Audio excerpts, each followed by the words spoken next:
Vincent Dubois donne vie à la pierre, rencontre en pleine installation de sa nouvelle exposition tout à l'heure. Dans le sous-sol de la galerie Rosa Turecki, Vincent Dubois installe certaines de ses sculptures en vue de sa prochaine exposition. L'artiste est tailleur de pierre, loin de l'image figée et passée, il montre dans ses créations que ce matériau dépasse le temps. Cette installation, la Candle Watch, un cierge géant qui se consume en laissant couler la cire sur la pierre, en est un bel exemple. Il y a un lien entre l'horizontal, le vertical, entre le passé et le présent. La cire se consume, mais laisse une trace. Le cierge d'après laissera une trace par-dessus. C'est un petit peu les générations qui se recouvrent. J'étais pas mal inspiré aussi par les horloges romaines. Il y avait toujours avec les horloges romaines quelque chose d'assez poétique, parce que les Romains mettaient des très belles phrases sur leur cadran solaire. Une des belles phrases qui m'a inspiré, c'est « Vita fugit sicut ombra », c'est-à-dire que la vie passe comme l'ombre.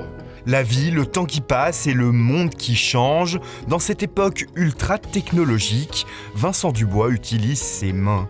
Un organe symbole de l'artisanat, du savoir-faire que l'artiste a représenté de différentes façons. Quand je fais une main qui est en fait complètement extrudée, complètement creuse, il reste plus qu'une peau de quelques millimètres de pierre qui est un petit peu périlleux à tailler aussi parce qu'il ne faut pas que ça crève. Avant que je fasse ça, avant que je mette la lumière, je ne suis pas tout à fait sûr de ce qui va marcher ou pas. Donc après, moi je la travaille avec la lumière allumée puis je continue à la vider jusqu'à ce que la lumière se diffuse un petit peu dans le cristal. Mais l'idée c'est que cette main, c'est une enveloppe de pierre qui ne c'est plus qu'une coquille vide. Et puis quand on la travaille éteinte ou allumée, elle a une aura, elle n'en a plus, mais elle marche presque comme un fossile. Un fossile qui questionne nos pratiques, nos technologies et qui dévoile la fragilité de ce marbre si dur. Ce qui m'intéresse, c'est le cheminement, comme le fameux proverbe, des fois le voyage est plus intéressant que la destination.